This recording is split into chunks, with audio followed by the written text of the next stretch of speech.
Ibadah haji merupakan rukun Islam yang kelima, jadi harus diniatkan dan diwujudkan dalam bentuk perencanaan haji.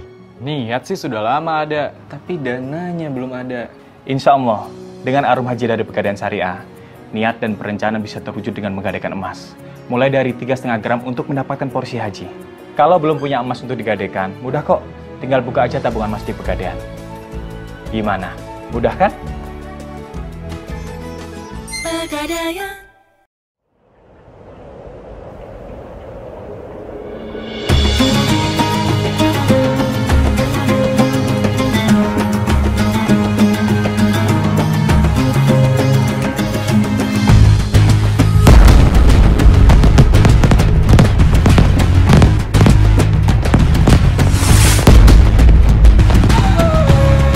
Bismillahirrahmanirrahim. Assalamualaikum warahmatullahi wabarakatuh. Innal hamdalillah nahmaduhu wa nasta'inuhu wa nastaghfiruhu wa nastahdihi wa natubu ilayh wa na'udzu billahi min shururi anfusina wa min sayyiati a'malina man yahdihillahu fala mudilla lahu wa man yudlil fala hadiya lahu. Asyhadu an la ilaha illallah wa asyhadu anna Muhammadan 'abduhu wa rasuluh. Allahumma shalli wa sallim wa barik wa an'im 'ala sayyidina Muhammad wa 'ala alihi wa ashabihi wa man tabi'ahum bi ihsanin ila yaumiddin. Allahumma 'allimna bima yanfa'una wanfa'na bima 'allamtana warzuqna 'ilman nafi'a.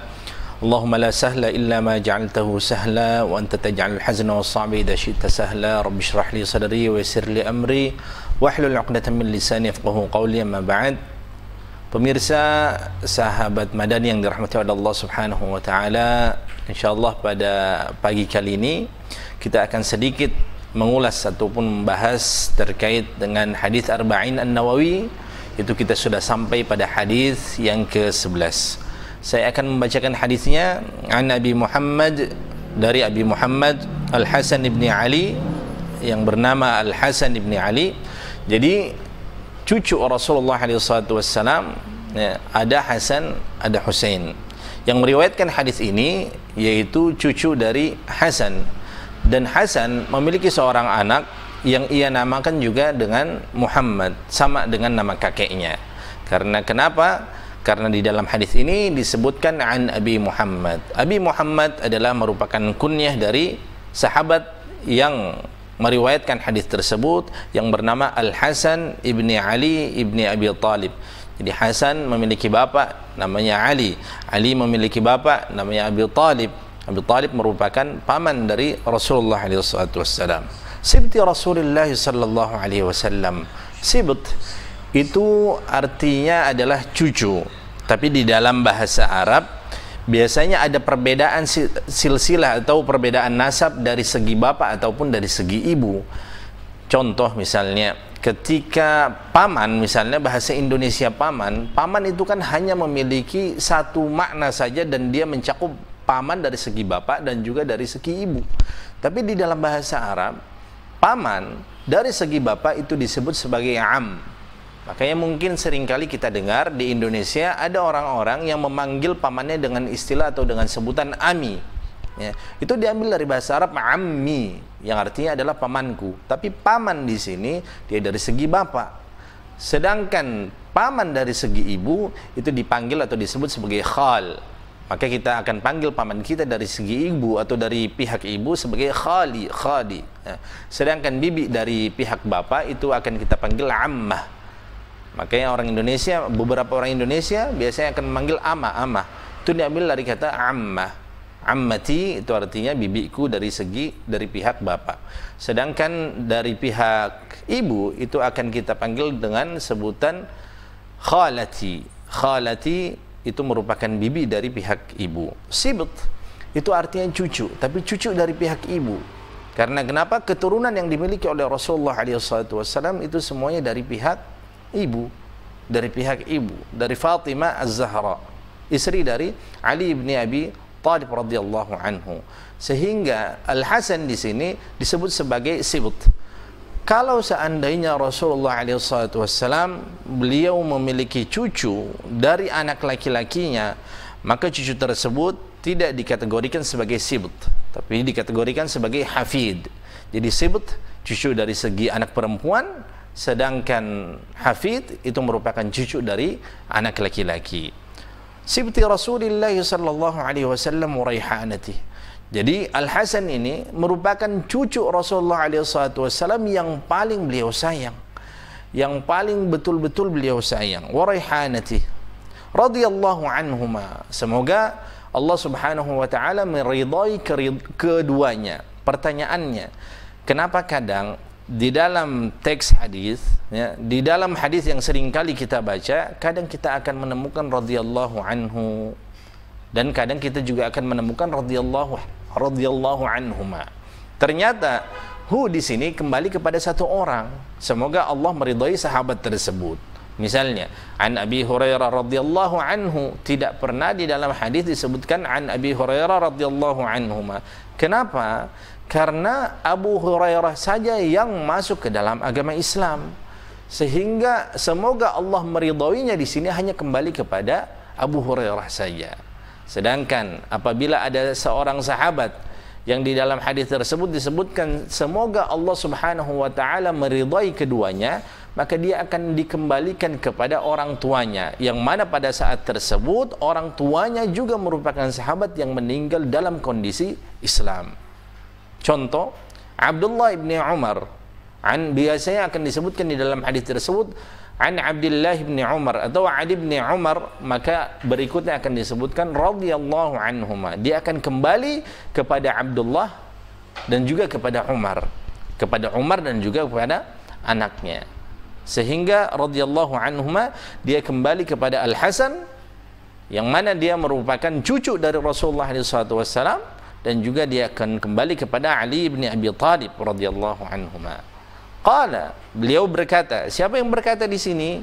Yaitu Al-Hasan, Abu Muhammad Al-Hasan ibni Ali ibni Abi Thalib radhiyallahu anhuma. Qala, beliau berkata, hafidhu min Rasulillah sallallahu alaihi wasallam. Saya telah hafal. Jadi maksudnya saya telah menghafal, pernah hafal hadis yang telah disampaikan oleh Rasulullah SAW. Apa bunyi hadisnya? Maka beliau SAW pernah menyebutkan kepada Al-Hasan, da' ma yaribuka ila ma la yaribuk. Tinggalkanlah apa-apa yang membuatmu ragu, yang menjadikanmu itu ragu, ila ma la yaribuk, kepada suatu hal yang tidak membuatmu ragu. Rasulullah SAW merupakan seorang nabi yang istimewa, yang mana beliau diberikan jawami'ul kalim. Apa yang dimaksudkan dengan jawami'ul kalim? Jawami'ul kalim adalah apabila Rasulullah berbicara dengan kata-kata ataupun kalimat yang pendek saja, maka dia akan mencakup banyak sekali hal yang terdapat di dalam kata-kata ataupun kalimat yang pendek tersebut. Sedikit contoh, ketika para sahabat ridwanullahu ta'ala anhum, sebagian sahabat, ya, ada di antara mereka yang sedang berlayar, entah itu untuk mencari ikan, pokoknya berlayar lah. Nah, ketika mereka sedang berlayar, mereka hanya membawa persediaan air yang sedikit saja, yang mungkin hanya bisa mereka gunakan untuk keperluan mereka, untuk minum, untuk masak, dan lain sebagainya. Maka ketika mereka berlayar, masuklah waktu salat pada saat itu.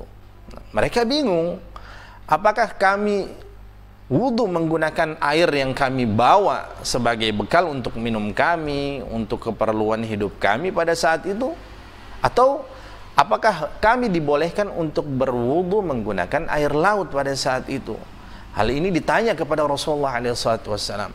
Maka yang beliau katakan pada saat itu adalah beliau tidak menjawab hal ini dibolehkan atau hal ini tidak dibolehkan, tapi beliau menjawab dengan hal yang lain yang mencakup berbagai macam hukum yang terdapat di dalam perkataan beliau pada saat itu. Apa yang dikatakan oleh beliau sallallahu alaihi wasallam, huwa tahur ma'uhu al-hillu maitatu. Beliau mengatakan air laut itu hukumnya suci. Padahal pertanyaannya, bolehkah kami berwudu menggunakan air laut tersebut? Rasulullah mengatakan huwa tahur ma'uhu. Dia airnya itu suci, air laut itu suci. Al-hillu maitatuh, dan segala bangkai yang terdapat di dalamnya, di dalam laut tersebut, maka itu hukumnya halal. Padahal yang ditanya hal yang lain, tapi Rasulullah menjawab juga hal yang lain. Akan tetapi dari jawaban tersebut dia sudah menjawab ya apa yang telah ditanyakan oleh sahabat tersebut, dan menjawab juga perihal atau permasalahan-permasalahan terkait dengan hukum yang berkaitan dengan air ataupun laut itu sendiri. Dari hadis ini kita bisa mengambil kesimpulan bahwasanya ikan walaupun dia tidak sembelih, karena tidak ada yang menyembelih ikan, bangkainya pada saat itu halal untuk kita konsumsi. Binatang-binatang yang terdapat di dalam laut, ketika dia mati, ketika mereka itu mati, boleh bagi kita untuk kita ambil kemudian kita konsumsi, walaupun dia tidak kita sembelih dan dia itu sudah menjadi bangkai. Ada di antara kita yang menyembelih cumi-cumi, ada di antara kita yang menyembelih sontong, ada di antara kita yang menyembelih kerang, menyembelih ikan, menyembelih hewan-hewan laut. Ternyata tidak ada. Karena kenapa? Rasulullah mengatakan huwa tahur ma'uhu al-hillu maitatuh. Ini yang disebutkan sebagai jawami'ul kalim, mengeluarkan perkataan, mengeluarkan kalimat yang mengandung banyak sekali hukum-hukum ataupun ibrah-ibrah yang bisa kita ambil dari perkataannya Rasulullah alaihi wassalam. Da'ma yaribuk ila ma la yaribuk. Tinggalkanlah apa yang membuatmu itu ragu kepada hal-hal, kepada suatu hal yang membuatmu itu tidak ragu sama sekali. Berarti apa? Berarti kita apabila datang kepada kita sebuah keraguan, maka harus kita tinggalkan keraguan itu. Janganlah kita malah masuk ke ranah yang ragu. Contoh, ketika kita sedang melaksanakan salat misalnya, apalagi orang-orang yang senang atau yang sering melaksanakan salat secara sendirian, baru setelah itu dia mengerjakan salat tersebut bukannya di masjid, malah di rumah. Ini biasanya sering terjadi ini. Maka Rasulullah SAW beliau sudah menjelaskan, ketika kita salat, falam yadri kam shalla, kemudian dia tidak tahu berapa rakaat yang dia sudah tunaikan, yang sudah dia kerjakan, athalasan am arba'an, apakah itu 3 rakaat ataupun 4 rakaat, maka yang harus dilakukan adalah dia harus mengambil yang yakin dan dia harus membuang yang ragu pada saat itu. Contoh, baru kita takbir Allahu Akbar, baru takbiratul ihram. Kadang karena kita buru-buru ingin cepat selesai dari gerakan salat itu, kadang baru takbiratul ihram saja pikiran kita sudah tidak fokus. Karena kenapa? Kita disibukkan dengan hal-hal yang lainnya, ingin segera selesai, ingin segera terbebas dari ibadah salat. Baru takbiratul ihram, Allahu Akbar, mikir, kunci tadi ditaruh di mana ya? Dompet tadi ditaruh di mana? Sendal saya di mana? Pakaian bagaimana? Anak bagaimana? Baru saja takbiratul ihram, Allahu Akbar. Hingga yang paling parahnya adalah ketika kita disibukkan oleh setan dengan hal-hal duniawi seperti itu, sehingga kita lupa kita itu sudah sholat berapa rakaat. Biasanya sering terjadi pada sholat yang jumlahnya itu 4 rakaat ataupun sholat-sholat yang lainnya. Tapi seringkali terjadi pada sholat yang jumlah rakaatnya itu 4 rakaat. Ini saya sudah sholat 3 rakaat atau 4 rakaat ya. Maka Rasulullah mengatakan, da'ma yaribuk ila ma la yaribuk. Tinggalkanlah apa yang membuatmu itu ragu. Pada saat kita ragu, apakah kita sudah salat 3 rakaat ataupun 4 rakaat, sebenarnya yang kita ragu di situ adalah jumlah yang besar. Sedangkan jumlah yang kecil, bilangan yang kecil itu merupakan hal yang sudah pasti, yang kita tidak ragu. Yang kita ragu adalah apakah kita sudah masuk pada rakaat yang keempat atau belum. Maka ada sebuah kaidah yang menjelaskan bahwasanya al-yaqinu la yazulu bisyak, bahwasanya keyakinan itu tidak akan dapat dihilangkan dengan keraguan. Al-yaqinu la yazulu bisyak. Namanya keyakinan, dia tidak dapat dihilangkan, dia tidak dapat dibuang dengan apa? Dengan keraguan. Oleh sebab itu yang harus kita laksanakan ketika kita dalam kondisi seperti ini, kita ragu, kita bimbang, salat itu sudah berapa rakaat, entah 3 ataupun 4, maka kita kembalikan lagi kepada asalnya. Asalnya kita sudah melaksanakan salat itu sebanyak 3 rakaat. Sedangkan rakaat yang keempat ini kita ragu, makanya harus kita tambah. Walaupun setelah kita selesai salam misalnya, ya, ternyata jumlah rakaat yang telah kita tunaikan itu berjumlah 5 rakaat, maka 1 rakaat tersebut itu merupakan bonus.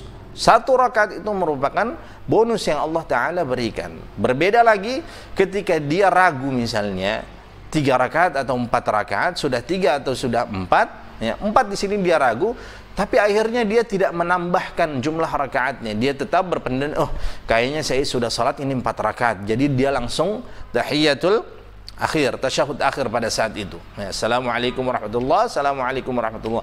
Ternyata akhirnya dia sadar bahwa saya salat jumlah rakaat yang telah dia tunaikan baru 3 rakaat. Maka apa yang harus dia laksanakan pada saat itu? Harus menambahkan 1 rakaat lagi. Kemudian apa? Ditutup dengan sujud sahwi. Jadi ketika dia ragu jumlah salatnya itu sudah berapa rakaat, maka yang harus dia lakukan adalah dia harus menambah bilangan rakaat tersebut. Kemudian sebelum dia melaksanakan salam, dia harus melaksanakan sujud sahwi. Apa itu sujud sahwi? Sujud yang dilakukan bagi orang-orang yang lupa jumlah rakaat, ataupun dia itu ragu berapa rakaat yang sudah dia tunaikan. Sujud sahwi, apa artinya sahwi? Sahwi adalah lupa. Bagaimana caranya? Itu dia cukup bagi dia sujud dua kali saja. Sujud yang pertama Allah setelah tahiyatul akhir, ya. Kemudian dia membaca doa, Allahumma inni a'udzubika min adzabi jahannam wa min adzabil qabr wa min fitnatil mahya wal mamat wa min syarri fitnatil masiihid dajjal. Kemudian dia sujud sahwi 2 kali. Namanya sujud sahwi itu satu paket, yaitu 2 kali sujud. Apa yang dia baca? Subhanalladzi la yanam wa la yashu, atau ada yang menyebutkan subhanalladzi la yashu wa la yanam. Setelah selesai dia baca itu, kemudian dia bangkit, duduk di antara 2 sujud, tapi tidak usah membaca apa-apa. Kemudian dia sujud lagi, subhanalladzi la yanam wa la yashu, atau la yashu wa la yanam. Kemudian dia bangkit lagi, baru langsung dia salam, assalamualaikum warahmatullahi, assalamualaikum warahmatullahi. Itulah hal yang telah diperintahkan oleh Rasulullah SAW ketika kita ragu dengan jumlah rakaat yang sudah kita tunaikan. Jadi namanya hal-hal yang sudah pasti, hal-hal asal yang kita yakin, itu tidak akan dapat dihilangkan dengan keraguan. Allah Subhanahu wa ta'ala telah menjelaskan di dalam surah An-Nas, qul a'udzu birabbin nas, malikin nas, ilahin nas, min syarril waswasil khannas alladzi yuwaswisu fi sudurin nas minal jinnati wan nas. Jadi di antara tugas utama setan, tugas utama jin, ya, tugas utama iblis adalah membisikkan di dalam hati kita agar apa? Kita itu ragu untuk berbuat kebaikan, ragu dengan jumlah rakaat salat, ragu dengan jumlah ibadah kita, bilangan ibadah kita, dan lain sebagainya. Ini merupakan tugas utama, salah satu di antara tugas utama setan. Berikutnya, terkait dengan permasalahan keraguan seperti ini, mungkin sering terjadi juga ketika kita akan melaksanakan salat. Nah, kemudian kita ragu, apakah kita sudah melaksanakan wudhu, mengambil air wudhu atau belum? Nah, atau apakah kita sudah batal atau belum? Jadi di sini ada 2 permasalahan. Yang satu dia itu ragu sudah batal atau belum wudhunya, yang satu itu ragu sudah wudhu atau belum. Maka kita kembalikan kepada asalnya. Ketika permasalahan pertama misalnya sudah batal atau belum, jadi keraguan yang muncul, yang timbul pada saat itu batal, ya. Sedangkan asalnya belum batal. Maka kita kembalikan kepada asalnya, yaitu dia belum batal. Jadi ketika kita akan melaksanakan salat zuhur, subuh, asar, maghrib, isya, ya, ataupun salat-salat sunnah yang lainnya, kita ragu ini saya sudah batal atau belum, kita kembalikan kepada asalnya, yaitu kita dalam keadaan taharah, kita dalam keadaan suci, dalam keadaan berwudu, ya. Sedangkan keraguan yang muncul pada saat itu adalah keraguan yang muncul setelah kita melaksanakan wudu, ya. Akhirnya kita melaksanakan salat sampai selesai, assalamualaikum warahmatullahi, assalamualaikum warahmatullahi. Itu selesai. Sampai apa? Sampai kita itu ada indikasi, ada sebuah qarina yang akhirnya kita itu sadar, ya Allah ternyata tadi saya kentut. Barulah pada saat itu ketika kita yakin bahwasanya kita kentut misalnya, atau ada orang yang menyampaikan bahwasanya kita buang angin, kita buang air kecil, kita buang air besar misalnya, dan engkau telah batal, maka pada saat itu yang dia lakukan adalah mengulangi salatnya. Akan tetapi ketika tidak ada indikasi, ketika tidak ada dalil, ketika tidak ada bukti yang menyatakan bahwasanya kita itu batal pada saat tersebut, maka apa? Salat yang kita lakukan pada saat itu tetap sah. Rasulullah SAW beliau bersabda, la yansarif hatta yasma' sautan aw yajid rihan. Dia tidak usah pergi meninggalkan tempat duduknya sampai yasma' sautan, sampai dia mendengar suara kentut pada saat itu. Au yajid rihan, atau tercium bau pada saat itu, dia menemukan bau, barulah pada saat itu dia kembali untuk mengambil air, wudu. Berikutnya, ketika dia ragu apakah dia sudah wudu atau belum, apakah dia itu sudah bersuci atau belum, maka kita kembalikan kepada asalnya. Asalnya dia itu belum berwudu, asalnya dia itu belum bersuci.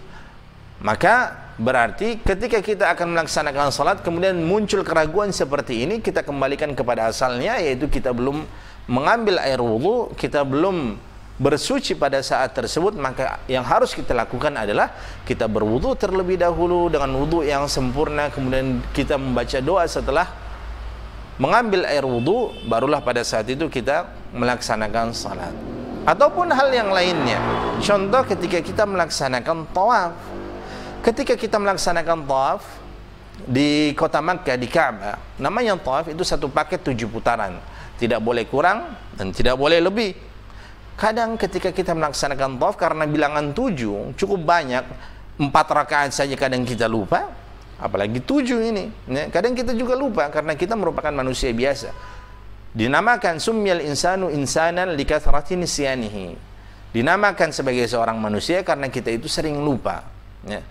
Ketika kita sedang melaksanakan tawaf, putaran 1, putaran 2, putaran 3, putaran 4, tiba-tiba kita bingung. Ini kita sudah sedang putaran 4 atau sedang putaran 5, atau sedang putaran 5 ataukah sedang putaran 6. Kadang kita itu ragu. Maka Rasulullah mengatakan, da' ma yaribuka ila ma la yaribuk. Tinggalkanlah yang ragu dan ambillah yang tidak ragu. Berarti kita kembalikan kepada asalnya. Kalau kita ragu 3 atau 4, maka kita ambil bilangan yang yakin. Kita ambil bilangan asal, yaitu kita yakin sudah mengerjakan 3. Kemudian kita mulai lagi pada bilangan yang ke-4 pada saat itu. Walaupun setelah kita selesai ternyata jumlah tawaf yang kita laksanakan pada saat itu, putaran yang kita kerjakan ternyata lebih satu putaran. Maka kelebihan tersebut itu merupakan bonus yang Allah Ta'ala berikan kepada kita. Jadi harus kita kembalikan kepada asalnya. Di antaranya adalah bilangan yang kecil. Itu merupakan sebuah asal yang tidak dapat bisa dihilangkan oleh keraguan. Nah, contoh lagi, karena kita sekarang sedang berada di bulan puasa, di bulan Ramadan, kadang muncul perdebatan di dalam batin kita, di dalam hati kita. Ini sudah subuh atau belum? Ya. Ini sudah subuh atau belum? Karena mungkin kita terlalu capek pada malam harinya, entah karena pekerjaan, ya, ataupun karena hal-hal yang lain yang menyebabkan kita itu tidurnya terlalu larut malam. Orang Ambon mengatakan matawana, makanya jangan terlalu matawana. Akhirnya apa yang terjadi? Dia bangunnya terlambat, sudah mendekati subuh atau bahkan hampir subuh pada saat itu, dan dia ragu. Dia belum sahur, dia belum melaksanakan sahur. Jam yang berada di dinding pada saat itu, ataupun jam yang berada di tangan ataupun di handphone tiba-tiba mati. Atau ketika dia berada di hutan, dia tidak bisa melihat jam pada saat itu, dan dia ragu apakah ini sudah masuk waktu subuh atau belum. Dia sudah mencari-cari cara, mencari informasi, dia sudah melihat ke langit, cari-cari orang, ternyata tidak ada. Akhirnya pada saat itu yang dia lakukan adalah dia berijtihad. Kayaknya sekarang ini kemungkinan besar belum masuk waktu subuh. Karena kenapa? Pada asalnya ketika dia ragu sudah subuh atau belum, maka kita kembalikan kepada asalnya, yaitu belum subuh. Yang penting dia sudah mencari tahu terlebih dahulu apakah waktu subuh itu sudah masuk atau belum. Jangan pura-pura tidak tahu. Dia sudah tahu ini, misalnya di Ambon sekarang subuh sekitar jam 5:10. Dia sudah tahu jam 5:10, tapi dia pura-pura tidak tahu. Saya kan nggak tahu. Padahal dia sudah tahu itu jam 5:10 itu merupakan waktu subuh. tapi dia tidak mau melihat jam karena dia baru bangun, sudah dia makan sahur saja. Ya, dia makan sahur saja tiba-tiba, padahal dia sudah tahu waktu subuh sudah masuk. Ketika terjadi hal seperti ini, maka puasa yang dia kerjakan itu batal. Karena kenapa? Sebenarnya dia sudah tahu. Berbeda kondisinya ketika dia tidak tahu, dia sudah berijtihad, dia sudah mencari tahu, tapi ternyata dia akhirnya tidak menemukan kejelasan apakah waktu tersebut itu sudah masuk waktu subuh atau belum. Maka yang dia lakukan adalah tetap makan sahur, sampai selesai, sampai apa? Sampai dia yakin bahwasanya waktu subuh itu sudah masuk. Walaupun setelah dia melaksanakan sahur, ternyata dia akhirnya tahu bahwasanya waktu subuh itu sudah masuk, maka sahur yang dia lakukan atau puasa yang dia lakukan itu tetap sah. Karena kenapa? Dia sudah mencari-cari tahu, akan tetapi belum menemukan kejelasan pada saat itu. Akhirnya dia mengembalikan kepada asalnya, yaitu apa? Da'ma yaribuka ila ma la yaribuk. Berbeda lagi kondisinya ketika azan maghrib. Ketika azan maghrib, ya, misalnya dia itu ragu, ini sekarang sudah masuk waktu maghrib atau belum? Sudah azan maghrib atau belum? Karena mungkin azannya yang tak terdengar, atau mungkin memang ada beberapa masjid atau banyak di lingkungan kita yang azannya itu di masjid-masjid agak diakhirkan sedikit. Entah karena muazzinnya berbuka ataupun hal-hal yang lainnya lah. Nah, intinya dia tidak mendengar azan pada saat itu. Yang harus dia lakukan adalah dia harus mencari tahu terlebih dahulu apakah waktu maghrib itu sudah masuk atau belum. Dia lihat jam, dia lihat jadwal yang telah diberikan oleh Kemenak, dia melihat sana sini, ataupun kalau seandainya memiliki TV dia lihat, ternyata TV tidak ada, jadwal tidak ada. Maka yang harus dia lakukan adalah dia harus mengembalikan kepada hukum asalnya. Waktu asalnya adalah belum masuk waktu maghrib. Kayak tadi, waktu asalnya belum masuk waktu subuh. Ketika kondisi seperti ini, berarti yang dia lakukan adalah dia tidak boleh sama sekali untuk berbuka. Karena kenapa? Dia tidak tahu apakah sudah masuk waktu maghrib atau belum, dia ragu. Maka yang harus dia lakukan adalah dia harus mengembalikan kepada hukum asalnya, yaitu belum masuk waktu maghrib. Apabila dia ragu pada saat itu, kemudian dia tetap makan atau membatalkan puasanya dengan memakan menu iftar, ya, entah itu dengan menggunakan korma ataupun hal-hal yang lainnya. Ternyata setelah dia makan, ternyata azan atau waktu maghrib itu belum masuk misalnya, maka puasa yang dia lakukan menjadi sia-sia. Karena kenapa? Hukum asalnya adalah belum masuk waktu maghrib. Maka pada saat itu yang harus dia lakukan, tidak boleh sama sekali untuk berbuka sampai dia betul-betul yakin bahwasanya waktu maghrib itu sudah masuk. Kapan dimulainya waktu maghrib itu? Ketika matahari terbenam, ya, ada langit itu berwarna merah, ya, disebut sebagai syafaqul ahmar. Sampai kapan waktu maghrib itu? Mulai dari matahari itu terbenam sampai syafaqul ahmar, sampai warna kemerahan yang berada di langit itu hilang. Itu berarti waktu maghrib sudah selesai, ya. Jadi ketika kita yakin bahwasanya waktu maghrib itu sudah masuk, barulah pada saat itu kita boleh untuk membatalkan puasa, sehingga puasa yang kita kerjakan mulai dari subuh hari sampai terbenamnya matahari itu tidak sia-sia. Mudah-mudahan dari hadis ini kita bisa mengambil ibrah ataupun pelajaran bahwasanya ketika kita ragu dengan suatu hal, maka yang Rasulullah perintahkan adalah tinggalkan keraguan tersebut. Ketika kita menemukan hal-hal ataupun harta yang berbau syubhat misalnya, karena syubhat ini akan menimbulkan keraguan yang berada di dalam tubuh kita, di dalam diri kita. Apakah harta ini halal ataupun apakah harta ini haram? Maka sebaiknya kita tinggalkan hal tersebut. Mudah-mudahan bermanfaat. Hadanallahu wa iyyakum ajma'in. Assalamualaikum warahmatullahi wabarakatuh.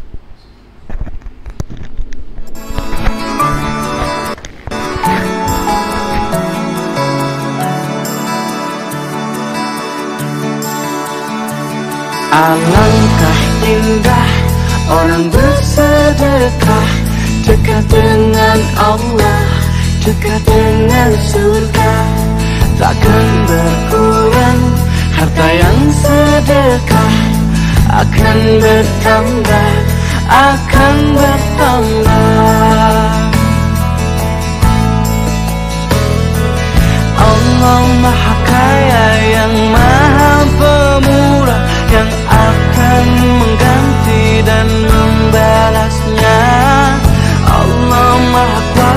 yang maha berkuasa, semoga akan membalas surga. Oh, indahnya saling berbagi, saling memberi karena Allah. Oh, indahnya saling menjaga, ngasih karena Allah.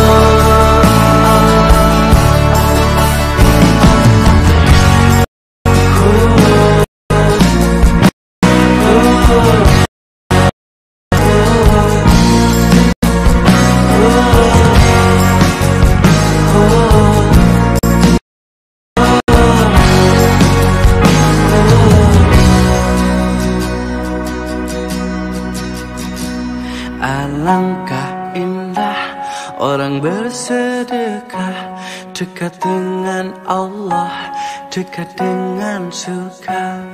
Takkan berkurang harta yang sedekah, akan bertambah